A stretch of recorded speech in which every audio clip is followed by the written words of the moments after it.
yekireki kizo bayirwa kana kaputosha twatsi amkana program okubiri musibire muta kandi kangire nguranga barinzire gimusho ndazona abakwikireza umdine y'ubusiramu kangire ngo ala barinzire I think it means the same thing rahangana ala ninjiraho kandi aho njyangu ntwantu gate koko kubirukona mukamasimu okuvuga ka kutureba nsane mu gundo murundi screen zanyu banyeta Paul abaho da political surgeon nkabutosha ninye kuba host ningashindi mwanjuzo wa program eji okubiri bingi biri umunsi wango kutubagambira butosha twabagamba ho byona ntiho bike nartuyiha mukimo oreba twaba ncyo twaca mu kubatangariza nko kuturu kukireba mu studios ngire unkabutosha ninga ko bwiro bwingi chairman Didas Tabaro chairman of C5 abwambara district abatari muri birebe konka is now back yumukizimbe umukuru Robert no munya FDC yakibine cyukwabura oba kukibokwabura bakukibokwakana ka kuyokwabura karusho tukeje kwabokwakana rira kutugambira and then Madam Prose amuna speaker wetu wambara district nabwo ekerizoba ekyamana munonga tuntigezaho kutera tochi omukitenso ekya honorable room Richard Kizito honorable gunazwekera ishazeri ya Mtiana South kandi n'umunya DP natugira ngo tubire nturonda oburu dene kibina ekikwabura government ningashe ekikwakanisa government omungambe yo kwenda yona ekyakiza y'abantu bingi kibancyo cyaronda abarayi bembere orubajoru on parliament ngoro kwembere orubajoru kwakanisa obakweta leader of opposition lop nabandi abari mu ndebezo ningira ngo aho naka ni the Administration of Parliament Act section 8 ni gamba okuba kurondwa akonkar kwenda kutengetsamu nebindi basaba bingi bazintwenda kufutamana akantu ako ntwenda kureba najyangwa karuruka tero ashabira kumuro bakamu ngo agende ari tiba kweta private members bill ntwenda kufitira tocho mu kitenso cyo mushayijogo nagezeho gukora ki kandi oku parliament bemberwa twetinga kuhinduraho ki abe inexperience mu kuchika no mukutungo position no byona bomba bitwaza bata umustama yabo ningo mukurondora ibembero rubajoro kwakariza bomba bitwaza bata level zone njyangu twija kukozesa byahanze kora muri byahiguru na bibu njyangu mutakimanyere byo mu iguru tumurebera performance so izo ntsa kugira performance bino byatuyamba kureba ibyakwana fa omwiguru in quotes chairman Didas nanisha wangu waramutse abakureba sky deni tugumize mutute mpaka honorable speaker deni tutandike muri amagwerizo twakwakira umusho chairman ayo nabagenzi banje bari ahari no batureba hati ninye Didas Tabaro a commission kada senior kada from Wetana tukashoma bingi ababasize twakwata bingi tuzabizo kuri twanyibwa bingi konka nambwe niyenda kucyakubire cyo kukunda kwa program zanzu basika atababona bantabukwija baza kuri yabakashomeje bakatunga training about Pan-Africanism so ati process ari nashiko aya ready musa umucharu kuzugumutehimba ikigangano mwana wa so ati echerka wewe tese chankwanza bare cyo kumana muteka mu ninke kintu cyaje kibina cyo konkana ideology ya Pan-Africanism hat Pan-Africanism abantu abajirwanirire bona bakafa binji babo hato umuntu utsigizeho turukurebaho niyo wereka butamusebe abo kubabona ba Kenyatta bahi abo bantu abizire barabato barukurwansa kurengo Africa nayo yatunga bemeza bari kandi abo kwecera hati generation yabo ekafa n'abantu bakora hati twe emyaka yitu twikine abantu abari harwengo haze icyo n'ikintu cyo kwekuzaho ahubwo kuturuguma turyahantu tukora binkwatire bari abatukubwiro birogo na hati mbije garukana batutegeka ni hati wetera magasha n'umunsi zone hati no wowe kureba Pan-Africanist nk'abari abacu kwete ba Kenyatta ba basama tureba hibona bari barikaye so training rate bire turbo tiyo by'ubutegetsi kunga no kuri abantu uko bakunda ensi yabo kandi bakapromotinga pan-africanism abo kuba abantu batukubwira bo tubashitani abo kuba resources zitwine nizo bakwetenga kukozesa kudevelopinga amahanga kumkuza yibabujwe kayiru hapana tuvireyo tujwira amahe abo kuba ntaza bibaho hacyama nani nja ede katindo bari twari adomoreba wakanise cyutakarinde muza kweba kare n'abantu bari kwakanisa government nyine bagiri bashanje kine kakwati na no promotinga ino na president sanga bibyara ngakina kakwati kino cyukuhindura namwe n'imwe tukagamra kunganiwe nakugambire bi enkora y'abajungu ko bizere kurugera naye bishomere ukandi ndega ngashoma munonga africanism kungashangira hariyo barifite nandabo kunkiza africanism so utajyanga kushoma abo kuba muyihayo biki kandi ana ikindi ekinyihireyo nyunkashara mu kugambara abushuma abo batari patriotism course yabya tureba abantu kubanza corruption gakundi hategesha akakigo kakanje kuchondoza abibere sente yedamu za chamu ya chesha 10 billion ibillion ikumi abantu bakisha bagumana batubiha twaza kukore damu tuzakereze trading center ya chesha mamizi tuzagatwara kuri yahi bakweta cyanye bayo wani kashonjejo uka ko baheze hatubaya ngo mu program hatero tuza kwishirede batahamato bagira bati hati 10 billion no spending akwesherente achiruho munyakashari ariko basa kufunyende zikuziho mfamu ngo ari kuzeshara chenshama ubwongo bwawe ndurwana gukora so batabari wa president takuvumanya kozi numugenda muzara inform patriotism mu mwaka makaba kwibezura kandi hati baba kuri ntugambo none cyo cyitwirewe byo kushoma kandi kumpenze kushoma naga kanaba habaga namwe bahababire batandikire kubacondoza ukakumpenze kuhababira hatorede abo benye n'abari kubyombe just yesterday babugine opponent wanje bamwa miliyoni igana I have evidence muhati jeno rwanda sumushijo ryarwanya takashija jeno rwanda zakashija kandi kintu rigeze so hata barabe numuza kumureba ku rugahati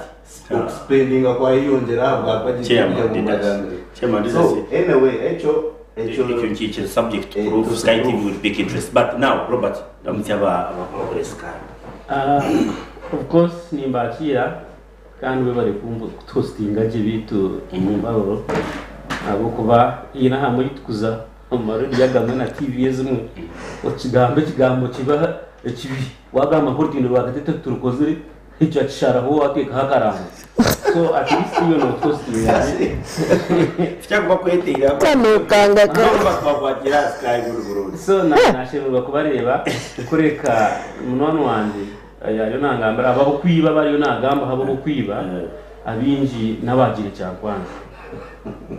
mutadazi yes kawe teziro ya kora je research no shanga bashaba rajiro uniform zamahe posting kureba private civilian ni uniform yamahe no roza kushware yacha hata abi abari abibire damu ya chesama abindi no shanga no bakada abahirize kujukuruga cyakwanza na guru so mwenu mwaza kugeza ku bacondoza babasa kugenda na bwana chairman so mwenu cyendo bagenda ompora abo basikaye basibire je uto baramutse cyangwa koka akamuheru munga mu yanjura no mantu yirimbagama mu studio umuntu baturuma abantu bibika bibiri hamwe abantu abo gambara abantu baburijo hamwe nabo gambara president Museveni na family so mu bateje amatu numuza kubaho rombe gambo byako kinkange yokana aya ndedi nani buru ngekigambo cya chairman didasi aya ndedi kweteka bya chairman nibaza kubuza urwa kibina konka po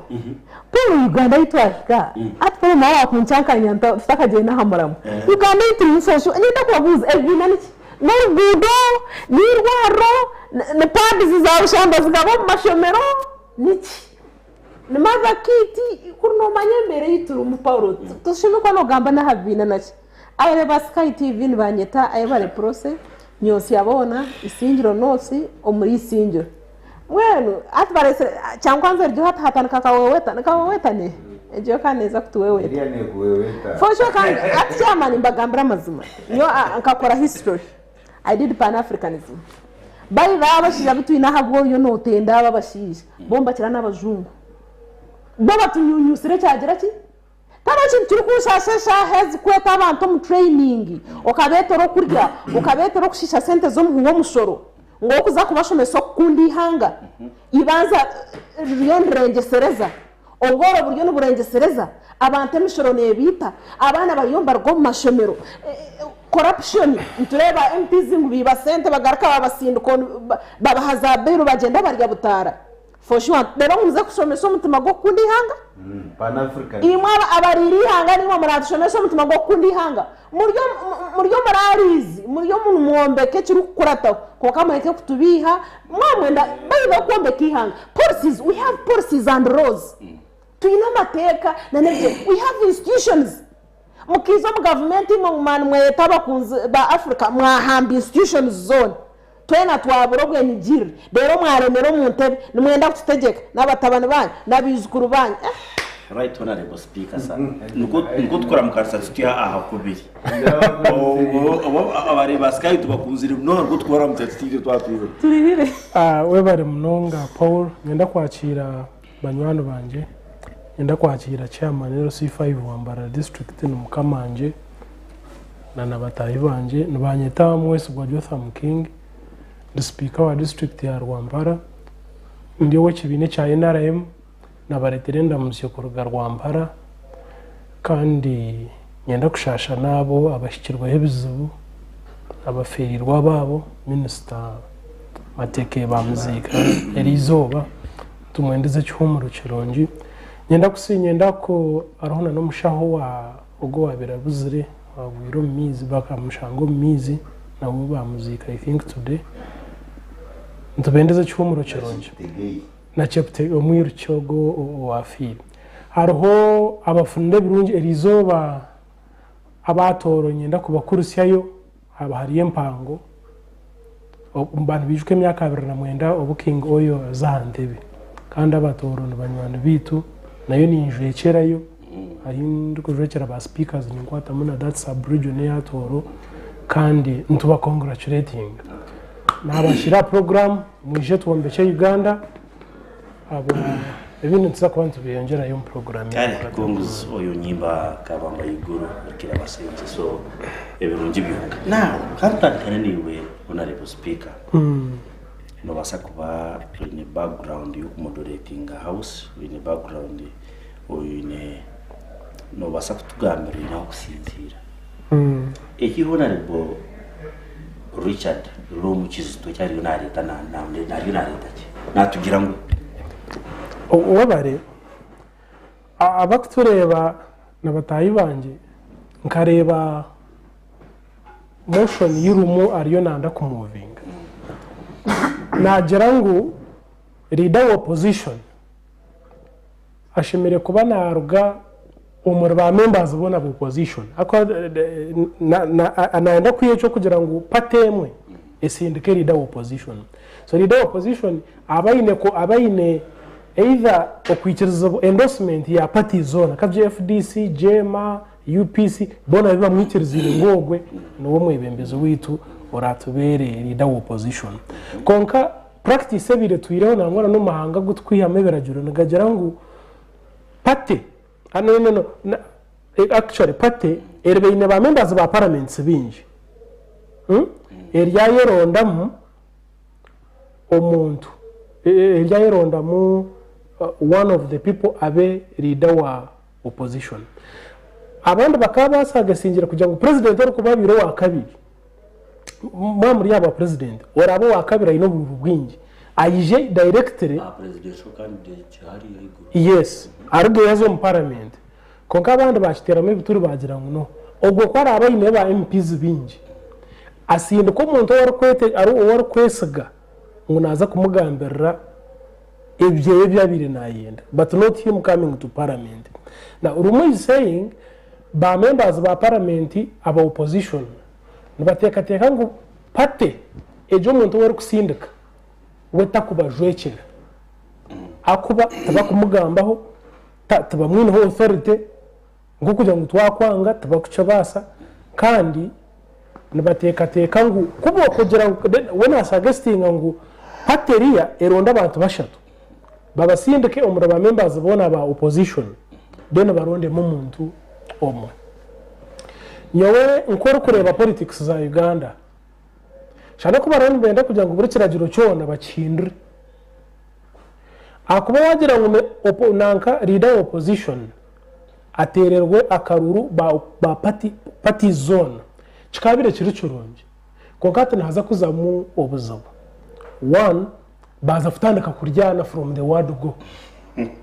akuba wapate letse mwagira ngo upate ya Paul ereta abantu bashatu konkosha ngo mbyabo bashatu hata aba opposition tuwe twaye baganisemo ogunandogo muri mukiza kuzoma house na nongo atwara agenda in resistance at the first at the entrance akubi wota muhajire no rera tamuhajire konka yabasinga so nyoto minte yakateka ngo rumu idea ye ekabire hikiri konka kandi yarenzere kugireta areke kugireta akantu kamwe kake akombere ndebe umwari kujya na deputy speaker wa parliament na wargo mu opposition atoreba ngo cyari nakwata n'ikintu cyango ecya kandi ariyo nagera ngo barino bamugira ngo kandi nabwo akinonda leader opposition atererwa karuru kandi leader wa government business we wamusagaye so barimo icyo tugira ngo uyayenze ku kikwata cyone akikwate ateka mu changes nyingi administration of parliament act yona almost agishikora exactly ekwate hona ko nembagira ngo na leader wa government business nawe bamutera karu ako ningereza ngo no mena rayi mahati ngahati harimo abantu bakwicereza ngo kanabanja gashinzwe kuba leader wa government business ariyo ko ndijo muto kugira ngo are very much knowledgeable than nabanja so hati nango ekindi cyane kindi kwenda kwakana na rumu one time yaretireho iteke abone nagize kuba gitekeri no shangwa retise nkekinaga either nichizubona na leader opposition jo senye akuba ijo tukaba kabaruguru om regional parliamentary sittings nini tekate actually nkaba shocked nyonkanye nko muntu wabe na following akuba mbinte bya ibintu bikwata region ya northern Uganda ekintu cyo kuronda leader opposition dina icyenjize kuko kuna njyaho nareba speaker muhereza opportunity ngo arete ekiteso cye yamuhereza platform yakireta so nyotumi nkaba nintekateka ngo kucyare kindi zibera parliament kuza muna business yayo because guru just take revenue it was a venue konka kurugero very bon parliament guru kuvaho tindu kucyanga konka kurugero ngo kubemba tugambira reason ya regional sittings no shopping bakaba yabo kufocusinga on regional matters babaze kizozitinge therefore nyingine zipetwa keza national exactly then hatebe bya biri too broad bije babiretere kambara kuko kuna ndiye bataka herizana na regional problems za guru za regional za northern region nareba rumu yarabya ho magendeye konka niyo nabanyenda kwena ndo kugira ngo rumu one aine isuyeye erkiria ako wana jango do tujwekera ushime kubora biru muritu kana hamwe bagira ngo senyonyi takubebuzaho so obutabebuzaho na cyecho kandi kigumishwe no jango rida witu wayenda kuza kugira nkamata iyo rukwenda kuza ku presentinga konka tuwatoyebuzaho hatiwe are you reading us are you taking our original twara are you representing our views so ngira ngo urumu ahamashikire konka timing yaje hagiretire hamwe na n'ikintu gamka yanagambo mono muri ari kugira arkoreka wanu nkasenyonyi n'umusya n'umuto muna mujoga natekateka ngo opposition ari y'abandi yes exactly nareba ngo harimo abantu abakabe bari very strong akuba obu nankabira leader opposition this is gentle mpuga abirataka kiresere so no shatame natina mpuga mwana kuba resere senyonyi yamureba nkamuto yayenda ngo mujoge rastere nabanyenda kumanyisa abaturikiriza n'abakutureba ngo no zarabenze discussing amanye ko mumanya obara nenka leader opposition manya no baragire bata kibyo abanya Uganda bakwetageze sha umunya-Uganda hato umuntu wa Rwampara umuntu wisingiro umuntu wa Kashari come back to that na ndi ngezo kwereka kugira ngo nubara hari ejo skafo yona bariyo nibenda ku rugamburamwa ogu twabasindikire kutukorera bakazandijo na thank you very much thank you Robert nindeba ikitese iki speaker yachikwataho kachinshonga ina nindetaho focus mnonga amazima garangu ekibina ekikusingayo MPs mu parliament president wacho aronda leader of opposition akagambo leader of opposition tukabusing tukakohesa kubi urukwebembera bakwakanisa government ushanga takubembera na ebembera abamutemere bonga lumu body nagira ngo cyatandikira hari yo honorable Senyonyi ngo kikagumza muno wa FDC it was the same issue obwanya nguni mu leta leader of opposition batindiye cyo za leader wa FDC Robert Kanishote ni ndeba senso ikintu iki karusho tarimo amakuru mengi Richard natakoringa ikintu kiri important okay ngira ftano kachana mhono wa speaker nini no kumkuberera ngakuru okubiri ati we no bereba hati nyoni bereba no reba President Museveni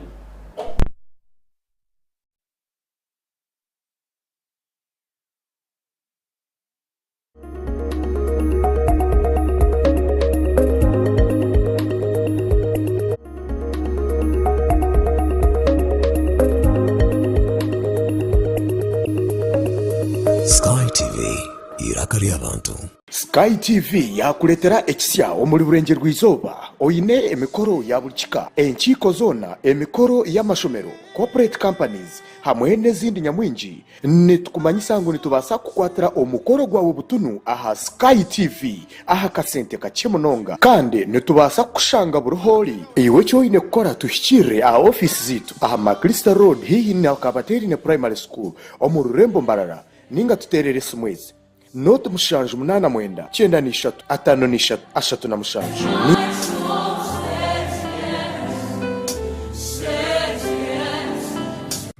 Omagarageseji arihembereri kutuhindura tukabeche chituri embereji eri kwindura mazoba engendo narishi eritebyo bitu nambwe no mu mberejo